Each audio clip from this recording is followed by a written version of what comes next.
Hi everyone, welcome back to my channel. In October 2024, FIIs are selling like crazy.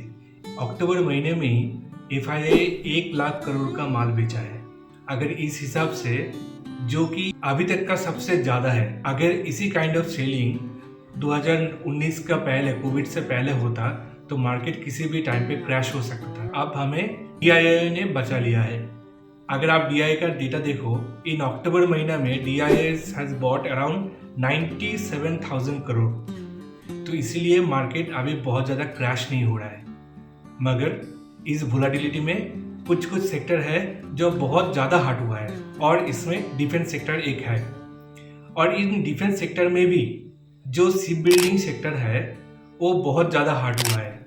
अगर हम ship building sector में कुछ data देखें जो कि ऑल टाइम हाई से Cochin shipyard 55% down, Garden Reach 49% down, Mazagon dock 32% down.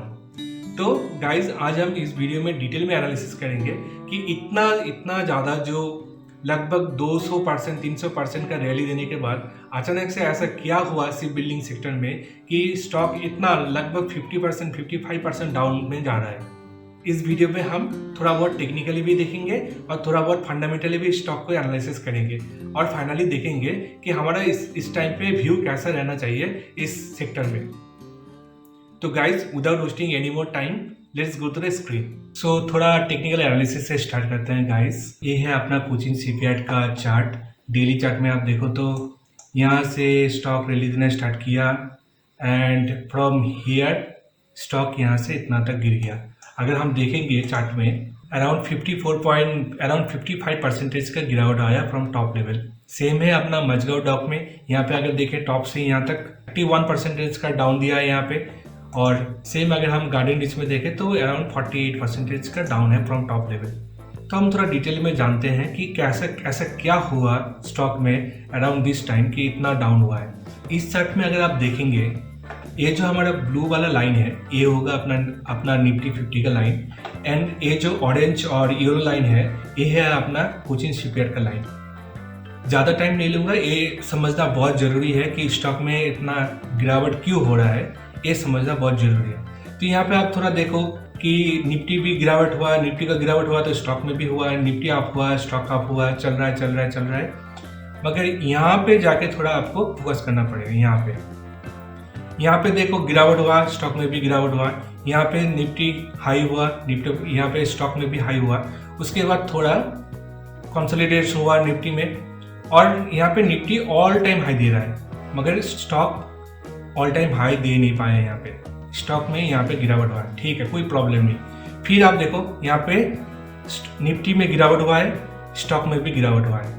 फिर यहाँ पे जहाँ पे निफ्टी ऑल टाइम हाई दिया है, राइट, बट यहाँ पे देखो stock is not able to give all time high.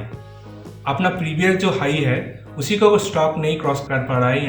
यहाँ पे तो एक इंडिकेशन आ गया था स्टॉक में उतना स्ट्रेंथ नहीं है। तो अगर हम देखेंगे कुछ टाइम कौन सा टाइम से ऐसा स्टार्ट होना शुरू हुआ तो अराउंड 11 to 12 जुलाई, राइट। यहाँ पे हम एक इंडिकेशन कर देते हैं, डिटेल में एनालिसिस करेंगे कि ऐसा क्या हुआ इस दिन में। तो ठीक है, ये तो अपना कोचिन शिपयार्ड में हुआ है। तो हम थोड़ा देख लेते हैं कि बाकी स्टॉक में भी, बाकी अपना जो गार्डन रिच है, अपना जो मजगांव डॉक है, उसमें भी इस टाइम पे कुछ हुआ है क्या। सो ओके गाइस, ये है अपना गार्डन रिच का चार्ट। ये मैं जैसे पहले भी बोला कि ये अपना ब्लू लाइन है अपना निफ्टी, ये ब्लू लाइन होगा अपना निफ्टी और जो येलो लाइन है ये होगा अपना गार्डन रिच का चार्ट। तो यहाँ पे भी देखो, यहाँ पे भी निफ्टी इंक्रीज हो रहा है, गार्डन रिच भी इंक्रीज हो रहा है, मगर इसी जगह पे थोड़ा नीचे नामा, बट यहाँ पे अपना निफ्टी 50 ऑल टाइम हाई दिया, बट गार्डन रिच ये जो पुराना वाला हाई है इसको क्रॉस नहीं कर पाया। यहाँ पे भी देखो, यहाँ पे भी अपना निफ्टी 50 ऑल टाइम हाई दिया, मगर अपना गार्डन रिच ये ऑल टाइम हाई क्रॉस नहीं कर पाया, राइट। उसके बाद ही तो देखो अपना निफ्टी हाई भी गया, ये कहीं पे भी प्रीवियस हाई को क्रॉस नहीं कर पाया। तो उसके बाद स्टॉक में पूरा नीचे से पूरा डाउन ट्रेंड में चला गया स्टॉक। तो यहाँ पे भी वही टाइम जोन देखेंगे कि कौन सा टाइम जोन में। यहाँ पे भी देखो अराउंड 11-12 जुलाई में कुछ स्टॉक में भी यहाँ पे कुछ हुआ है, ठीक है, ये गार्डन रिच हुआ है। और मजगांव डॉक में भी ये देखते हैं कैसा हो रहा है मजगांव डॉक में।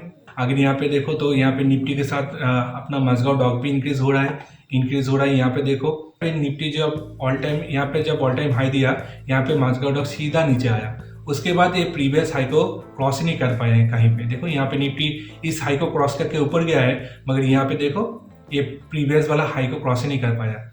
तो यहाँ पे ऐसा क्या हो रहा था कि इसी टाइम जोन में अराउंड 10 to 12 जुलाई में ऐसा क्या हो रहा था कि यहाँ पे स्टॉक ऐसा परफॉर्म कर रहा है। तो वो है अर्निंग्स। 2025 का जो फर्स्ट क्वार्टर है उसका अर्निंग आया था अराउंड इस टाइम पे। जब अर्निंग रिवील हुआ तो स्टॉक में देखो यहाँ पे अर्निंग प्रीवियस क्वार्टर से अर्निंग में यहाँ पे डिक्रीज हुआ है।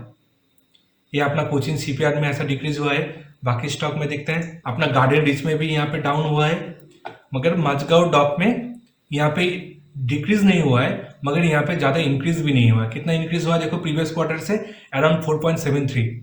तो गाइस हम देखें यहाँ पे कि स्टॉक में अर्निंग कम हुआ और कम नहीं हुआ तो ज़्यादा इंक्रीज भी नहीं हुआ, वहाँ से स्टॉक में गिरावट आना स्टार्ट हुआ। तो this leads to our next point.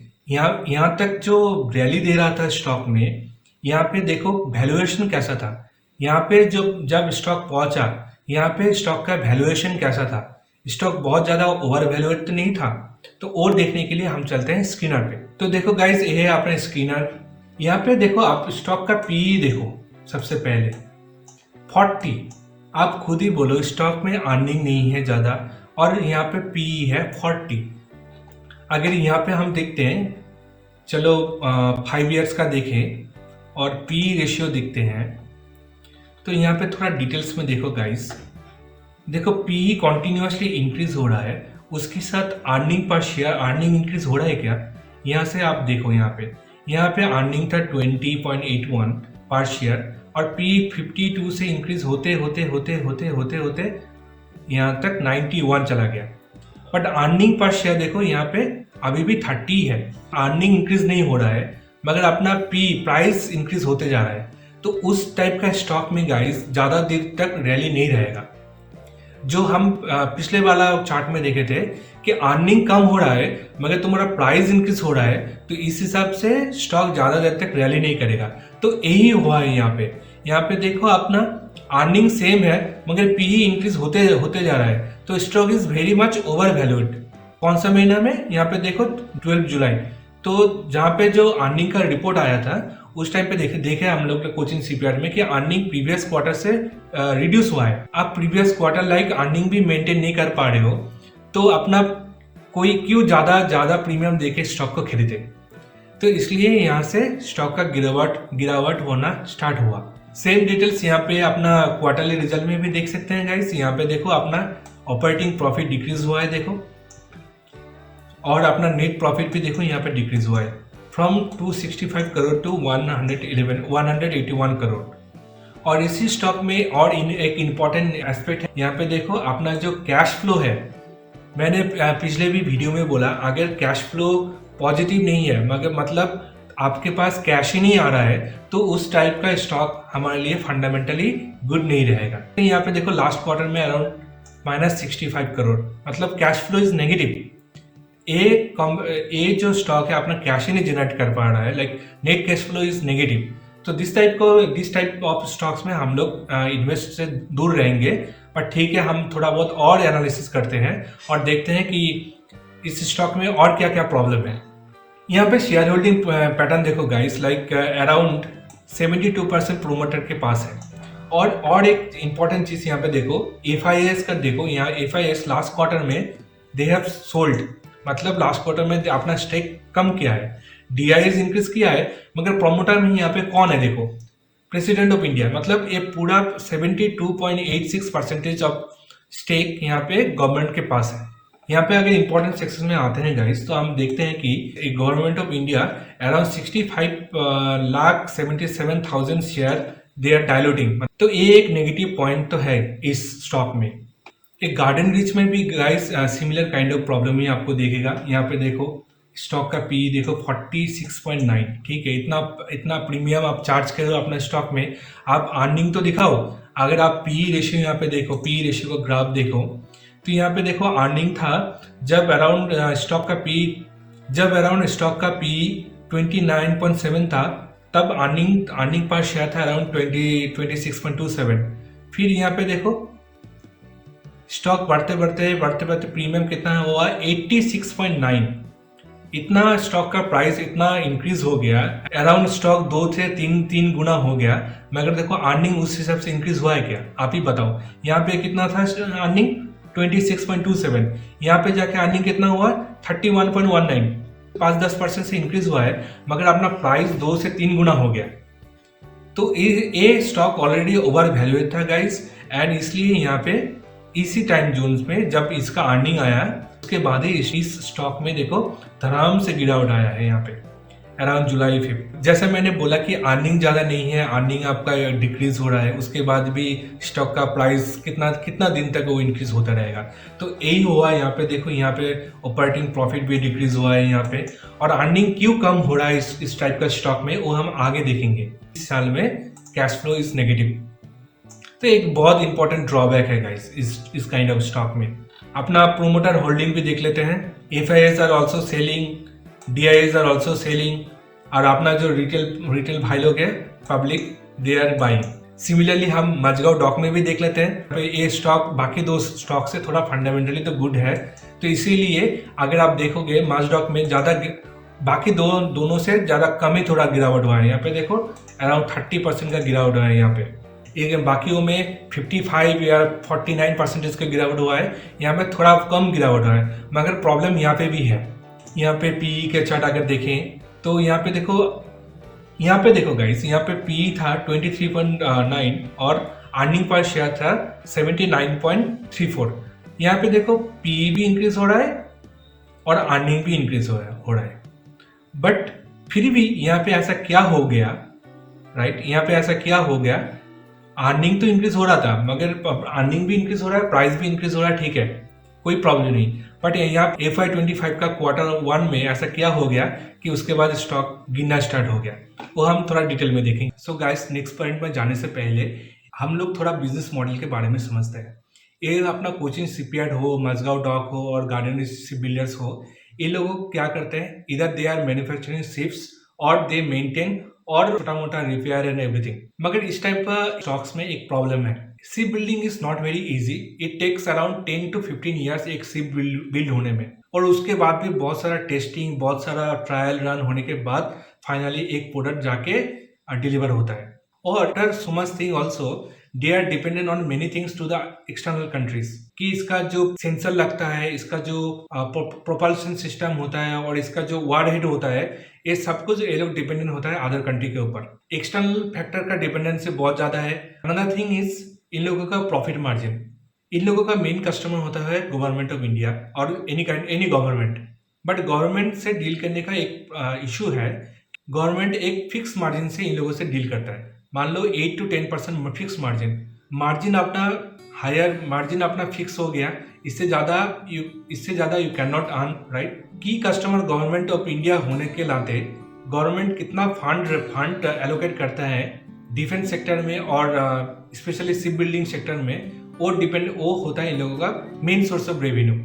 तो गाइज, थोड़ा बहुत हम लोग बिजनेस मॉडल के बारे में समझ लिए, चलिए चलते हैं नेक्स्ट पॉइंट पे। सो गाइज, जैसा कि मैंने कहा था, ये जो डिफेंस सेक्टर है और जो स्पेशली जो शिप बिल्डिंग सेक्टर है, इसका बहुत सारा रेवेन्यू डिपेंड करता है गवर्नमेंट के एलोकेशन के ऊपर। तो I will just take your 1 to 2 minute quickly. मैं एक आर्टिकल है जो अराउंड 30 अगस्त को अपडेट हुआ था, इसका एनालिसिस करके बोलता हूँ और देन आप इसको रिलेट कर पाएंगे कि मैं क्या बोल रहा हूँ। देखो, इंडिया जो जून क्वार्टर है, GDP growth is likely to slow down on government spending. मतलब government is spending low on the first quarter of financial year 2025। यहाँ पे देखो, government spending in the June quarter fell by 7.7% on year compared to 10.8% increase during the same period last year। मतलब and ऐसा क्यों हुआ है? Because of India's economic growth is expected to have slowed in the April-June quarter due to reduced government spending during national elections and consumptions। मतलब जो first quarter में जो अपना इलेक्शन हुआ था एंड ऑल, तो इसके कारण से अपना जितना स्पेंड होना था गवर्नमेंट से, वो उतना स्पेंड नहीं हो पाया। कितना कम हुआ? देखो, government spending in the June quarter fell by 7.7% on year compared to 10.8% increase during the same period earlier year। मतलब गवर्नमेंट इस साल में 7.7% कम खर्चा किया है on any kind of infrastructure हो, अपना डिफेंस सेक्टर हो, कि जितना एलोकेट हुआ था इंटरिम बजट में उससे 7.7% कम एलोकेट किया हुआ है। यही हुआ है वो सारे स्टॉक में। मोस्ट ऑफ द स्टॉक्स का अर्निंग कम हो गया है बिकॉज गवर्नमेंट ज्यादा स्पेंड नहीं किया है इस क्वार्टर में, तो उन लोगों का अर्निंग भी कम हो गया है। आप अब रिलेट कर पा रहे हो राइट? जितना गवर्नमेंट स्पेंड करेगा उन लोगों का अर्निंग उतना ज्यादा होगा। तो बिकॉज इन लोगों का जो कस्टमर बेस है very concentrated, only government of India are the main customer. बाकी तो छोटा मोटा कस्टमर है मगर गवर्नमेंट ऑफ इंडिया ज्यादा लाइक मेन कस्टमर है। So this is the problem. देखो गवर्नमेंट यहाँ वही में बोला था, देखो गवर्नमेंट स्पेंड करना कम किया तो स्टॉक यहाँ पे धड़ाम से डिपेंड डाउन हुआ। सेम हुआ यहाँ पे, गवर्नमेंट स्पेंडिंग कम हुआ फर्स्ट क्वार्टर में अप्रैल से जून तक, उसका रिजल्ट आया। देखो इन लोगों का उतना पैसा नहीं है, उनमें एलोकेशन कम हुआ, वही अपडेट हुआ, उसके बाद ही स्टॉक डाउन होना स्टार्ट कर दिया। सेम विथ मजगांव डॉक, यहाँ पे मजगांव डॉक में उतना कम नहीं हुआ है बिकॉज ये अपना जो इंडियन नेवी का जो वार हेड है, सबमरीन है, वो सब मैन्युफैक्चर करते हैं, इसलिए यहाँ पे ज़्यादा स्पेंडिंग कम नहीं हुआ, बहुत ज़्यादा भी नहीं हुआ और इन लोगों का रेवेन्यू भी बहुत ज़्यादा नहीं हुआ। मगर यहाँ पे देखो आप बोल सकते हो ठीक है ज़्यादा कम नहीं हुआ, मगर यहाँ पे भी तो इंक्रीज हुआ था, यहाँ पे भी तो ज्यादा इंक्रीज नहीं हुआ, उसके बाद भी स्टॉक इतना क्यों भागा है? इसका प्रॉब्लम है delay execution of their project. इसका ऑर्डर बुक तो फुल है, लाइक ऑर्डर बुक इज, अगर आप ऑर्डर बुक देखो तो very impressive numbers, but are they able to deliver their project? जो ऑर्डर है वो क्या आप लोग डिलीवर कर पा रहे हो? ये अपना मजगांव डॉक का फाइनेंशियल रिपोर्ट से मैं लिया हुआ हूँ। सबमरीन प्रोजेक्ट जो था अंडर P75 6 प्रोजेक्ट डिलीवर करने का डील था, मगर यहाँ पे देखो 5 सबमरीन तो they have delivered but 6 submarine is expected delay. देखो फ्रीगेट प्रोजेक्ट में delay, uncertainty regarding second freight delivery, 6 submarine का डिले हुए हैं। जो 6 सबमरीन डिलीवर करने का था 5 तो they have delivered but 6 submarine they are delaying, potential delay in new projects. So guys जैसा मैंने कहा था कि like project delay is very one of the very important concern right. Their earning is not increasing at some extent, okay ऐसा भी नहीं कि negative हुआ, मगर प्रोजेक्ट डिले के कारण से investors are not getting confidence to invest in this stock. सिर्फ इसी स्टॉक में नहीं guys, even for Garden Reach जो नेक्स्ट जनरेशन कॉर्वेट है उसका डिलीवर होना था फिजिकल ईयर 2024, वो भी डिले होके they will be deliver in physical year 2026। Like जो मैंने कहा था कि गवर्नमेंट स्टॉक है एंड ऑल, सो यहाँ पे मैनेजमेंट उतना एफिशिएंट नहीं है। यहाँ पे ब्यूरोक्रेसी में बहुत सारे लेवल का परमिशन अप्रूवल्स रिक्वायर होता है स्मॉल स्मॉल चेंजेस के लिए, तो delay in project is very common. But इसी कारण से projects are getting delayed and investors are not getting confidence in this kind of stocks. इसीलिए ये बबल कहीं ना कहीं पे फटना ही था, तो अभी मार्केट का सेंटीमेंट भी नेगेटिव है। फॉर दिस रीजन ये स्टॉक्स भी बहुत ज्यादा नेगेटिव में आ रहा है। So guys this are the main reason mainly. First of all valuation बहुत ज्यादा था, उतना वैल्यूएशन जस्टिफाई नहीं कर पा रहा था बिकॉज अर्निंग्स नहीं है। अगर अर्निंग्स नहीं है तो इन्वेस्टर का कॉन्फिडेंस नहीं रहेगा इस टाइप ऑफ स्टॉक्स में, एंड अगर कॉन्फिडेंस नहीं होगा तो जो प्रॉफिट बुकिंग तो आएगा ही, बिकॉज स्टॉक्स हैज ऑलरेडी बहुत ज़्यादा रैली दिया हुआ है, अराउंड 200%, कहीं कहीं पे तो 300% भी ग्रोथ हुआ है। तो स्टॉक बहुत ज़्यादा रैली देने के बाद प्रॉफिट बुकिंग तो आता है। मगर नाउ द क्वेश्चन इज कि स्मार्ट मनी क्या कर रहा है? जो अपना ठीक है एफआईएस तो बेच रहा है इतना ज़्यादा, स्मार्ट मनी है अपना जो डोमेस्टिक इन्वेस्टर्स है वो क्या कर रहा है, वो कौन सा काइंड ऑफ स्टॉक्स में अपना पोजीशन बिल्ड कर रहा है। तो गाइस अगर हम रूपी वेस्ट में आते हैं, यहाँ पे देखेंगे कि देखो अभी जो अपना म्यूचुअल फंड्स है और अपना जो DIS है, इस टाइप का स्टॉक्स में अपना पोजीशन बिल्ड करना है। देखो पहले एक बार थोड़ा स्कैन थ्रू कर लो, like constructions, FMCG, capital goods, technology, Infosys, Reliance Industry, Tata Power, Bajaj Finance, Tata Consultancy, Mahindra and Mahindra.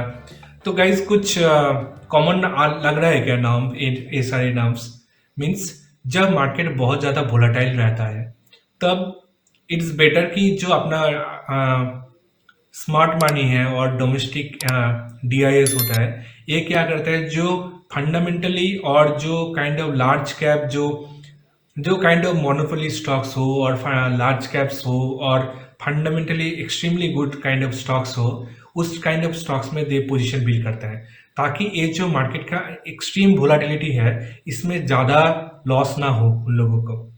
तो इसी इसी कारण से माय पर्सनल बायस इज कि अभी जो शिप बिल्डिंग स्टॉक्स रहेगा, again guys this is not a buy and sell recommendation, so my personal bias is, so इस टाइप ऑफ स्टॉक्स में थोड़ा और सेलिंग प्रेशर आ सकता है, और सेलिंग प्रेशर ना भी आए तो इस टाइप का स्टॉक में अभी फिलहाल बढ़ना तो मुझे मुश्किल दिख रहा है। But again please take this video as a educational purpose only, don't take it as any kind of buy and selling advice. So guys, अगर आपको स्विंग करना ही है तो आप, मेरा एक ऑलरेडी वीडियो है जो कि मैं डिस्क्रिप्शन में दे दूंगा। तो देखो, जब RSI 60 के ऊपर आए और अपना यहाँ पे 51 डे मूविंग एवरेज को ग्रीन कैंडल के साथ क्लोज करे, तो आप एक थोड़ा बहुत पोजीशन बिल्ड कर सकते हो। एंड लॉन्ग टर्म के लिए तो अभी तो मुझे मेरा कन्विक्शन नहीं आ रहा है, but this is again this is totally my personal bias, and please don't take it as a buy and sell advice. Please do consult with your financial advisor before investing. So guys, I hope आपको ये analysis अच्छा लगा. If you like this video till now, please do like, share and subscribe to my channel, and we'll see you in the next video. Till then, bye bye.